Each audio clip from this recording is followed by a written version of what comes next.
Olá, amigos. Nós vamos falar hoje sobre o capítulo 2 de Gênesis. Isso ainda faz parte do bloco 1 do estudo da Bíblia em blocos temáticos, que abrange o capítulo 1 a 3 de Gênesis, acerca da criação, da queda e do plano de salvação.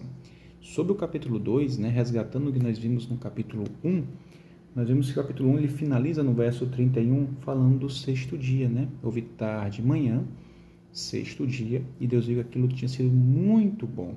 A criação do homem, dos animais, principalmente do homem, tinha sido muito bom. Algo que diferenciou até dos outros dias em que ele falou que havia sido bom, Mas aqui ele falou que era muito bom. E quando ele fala isso, ele para contemplar toda a sua criação, E é esse contexto que vai iniciar o capítulo 2, tá bom? Então, o capítulo 2, ele é um capítulo muito rico. É questionado por alguns estudiosos por uma chamada hipótese documentária e outras teorias, ou hipóteses na verdade, que querem dizer que o capítulo 2 ele seria escrito por outro autor e que não seria tido misturado. Alguém escreveu o capítulo 1, outro escreveu o capítulo 2 e juntou como se fossem pedaços soltos, misturados, porque conta de novo a história da criação. E não é exatamente do mesmo jeitinho e tudo. Mas enfim, pessoal, para entendermos isso, temos que voltar à cultura do Oriente Médio, à cultura egípcia, de onde Moisés veio, que é a quem é atribuída a escrita, tá certo?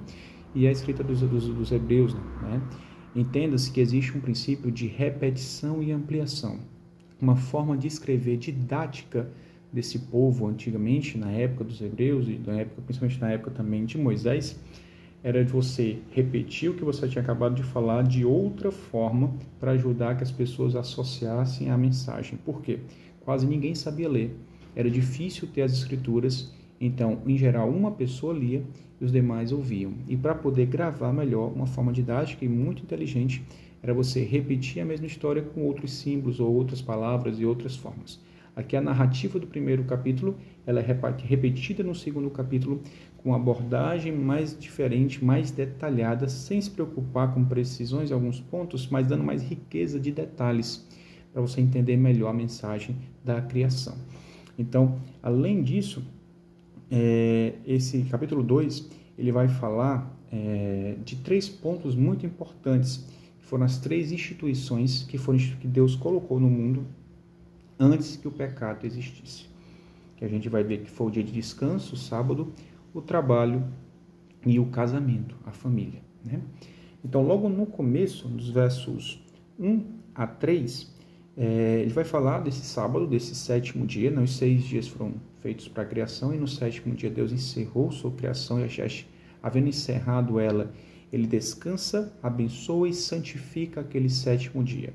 Santificar significa separar para ele, Então, Deus descansa não no sentido que ele esteja cansado, porque Deus não se cansa, assim como a gente vai ver mais à frente na Bíblia. Mas esse descanso no hebraico tem um sentido de contemplação. É um descanso contemplativo. É como se um autor tivesse terminado uma pintura, um quadro e parasse para apreciar. Então, ele parou para aquilo que ele chamou de muito bom e apreciou toda essa criação. E nós, como os discípulos de Deus, discípulos de Jesus, de Deus, aqueles que devem seguir imitando a Deus, a Cristo, discipulado significa isso, devemos também parar, seria nesse dia de descanso, para que a gente pudesse contemplar a criação e lembrar quem é o Deus, quem é o Criador. E o sábado foi instituído nesse sentido, certo? Na época que não existia nem judeus, não existia nenhum tipo de povo diferente, para toda a humanidade foi criado. Contudo, não vou entrar aqui na discussão de questões entre o sábado e domingo, qual dia guardar.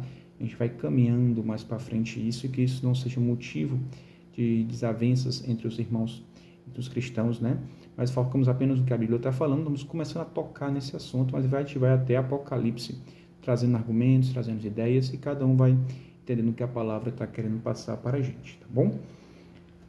Depois disso, nós vemos dos versos a seguir, principalmente no verso 7, nós vamos vendo a criação do homem e a natureza desse homem. Como é que esse homem foi criado? E dá detalhes da criação do homem, que foi citado no sexto dia, no capítulo 1. Ele fala que foi pego o pó da terra, desse pó foi soprado o fôlego de vida, que seria o sentido do espírito, o ruá, sopro de vida. E daí, no verso 7, fala assim: e o homem se tornou uma alma vivente. Em algumas traduções, ser vivente, da mesma coisa. E as maioria das traduções, no pé da letra hebraico, alma vivente. Uma nefesh hayah. Então, o homem não tem, até aqui onde nós estamos vendo na Bíblia, e no entendimento da escrita hebraica, ele não tem uma alma, algo imaterial. Ele é uma alma. A alma é esse pó da terra, essa parte material, o barro, o pó da terra, soprado fôlego de vida, esse ruá, esse espírito. E aí, espírito, mais pó da terra, alma vivente, nefesh hayah. A gente vai ver isso mais para frente, que Salomão fala que até os animais também têm esse fôlego de vida, esse espírito que dá vida às coisas, que dá ânimos às coisas.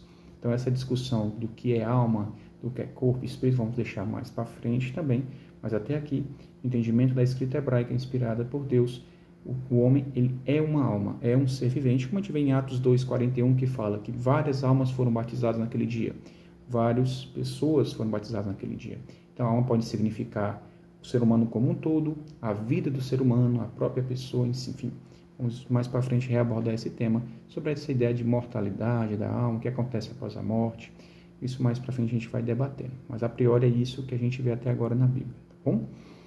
E aí, nós vemos no verso 15, falando da segunda instituição antes do pecado. Primeiro foi o sábado, o dia de descanso, e agora o trabalho, algo sagrado criado antes do pecado.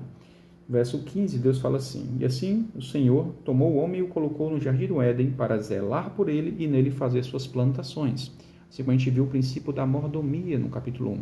O trabalho é sacratíssimo, assim como o descanso, assim como o casamento e a família, como a gente vai ver mais para frente.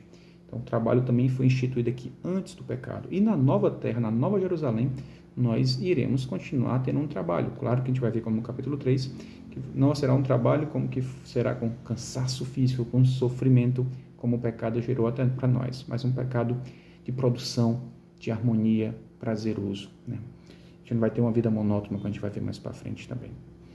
E aí, no verso 17, a gente vê que a árvore do bem e do mal foi estabelecida como uma opção de liberdade de escolha do homem, de obedecer ou não a Deus.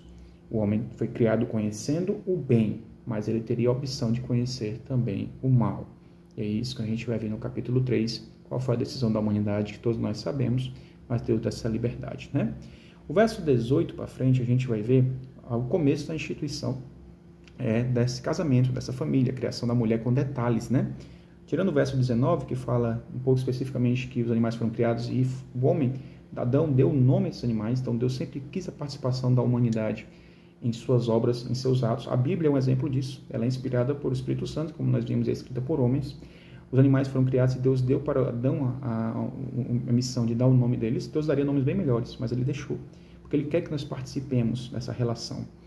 E assim, no verso 18, até o final, a gente vê, no verso 18, que fala que o homem não é bom que o homem viva só, sem a companhia de alguém semelhante a ele, né? Farei alguém que o ajude e lhe corresponda, ou lhe farei uma auxiliadora. E esse termo é muito criticado, né? Pessoas que dizem que a Bíblia é machista.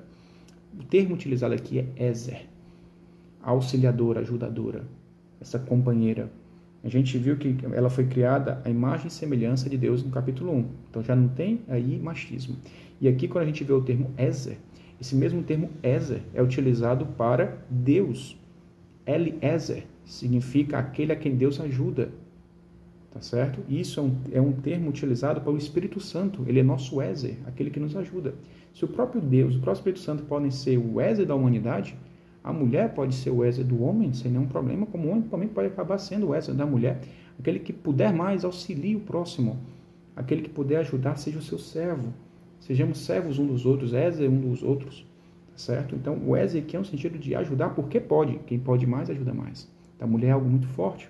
E quando ela foi criada aqui nos versos seguintes, que é feita da costela de Adão, foi feita a primeira anestesia, a primeira cirurgia da história, onde ele é anestesiado e retirado a costela. Por que costela? Ponto médio de Adão, nem acima nem abaixo, do lado, uma grande mulher nunca está à frente ou atrás do homem, mas do lado do homem. também simboliza essa igualdade. E essa mulher, ela é criada, o termo utilizado quando a criação do homem é feito, o homem foi feito. Simplesmente surgiu e foi feito. Como se fosse uma casa construída com tijolos. A mulher, o termo utilizado em hebraico é um termo mais refinado. Mulher foi modelada a partir da costela de Adão. Feito com ainda mais cuidado, como se fosse a cereja mesmo do bolo ali, muito bem feita. Então você vê que há um cuidado maior por Deus. Não há machismo aqui, por parte de Deus. Na cultura hebraica, a gente vai ver que existe um patriarcalismo, que até hoje existe realmente. E a Bíblia apenas relata como era a cultura. Mas Deus nunca teve essa vontade, nunca expressou esse machismo aqui, que muitos criticam. Tá bom? Então é esse o entendimento. E aí nós temos a formalização do casamento. Em casamento, no verso 24, fala que por esse motivo é que o homem deixa a guarda de seu pai e sua mãe para se unir à sua mulher, e eles se tornam uma só carne. Então, o casamento aqui é instituído, é mostrado que há uma união tanto espiritual quanto no sentido físico com o ato sexual, se une-se em uma carne apenas e torna-se um único coração, os únicos propósitos que devem ser estabelecidos. E essa relação de intimidade maior deve ser mesmo com o casamento instituído. Então, nós temos aqui a formação do casamento, que seria a base da família. Então, sábado de descanso, o trabalho e o casamento, a família foram instituídos no sentido de você antes do pecado, como instituições perfeitas de Deus que nós devemos valorizar. E nós vemos o ataque hoje às famílias como uma das principais armas do inimigo, atacando a família, que é a base da sociedade, né? O casamento nessa família, o casamento sendo atacado. Nós vemos o próprio descanso, a gente não descansa mais, a gente não para contemplar a criação, nem os que guardam sábado, domingo, não estou falando disso, mas não se para mais para ficar com a família, descansar, reconhecer o Criador, a natureza. A correria é grande demais. E o trabalho em si também é exploratório. Quando se tem trabalho, porque o desemprego é altíssimo, é de exploração muitas vezes, com baixas remunerações, com más condições. Então o pecado que vai vir a partir do capítulo 3, ele vem atacar diretamente essas três instituições perfeitas criadas por Deus, que serão restauradas. A gente vai ver com a Nova Jerusalém. Então esse capítulo é um capítulo muito rico. Faça um estudo bem detalhado. Trouxe alguns detalhes, alguns questionamentos que muitos trazem, mas há muito mais coisa.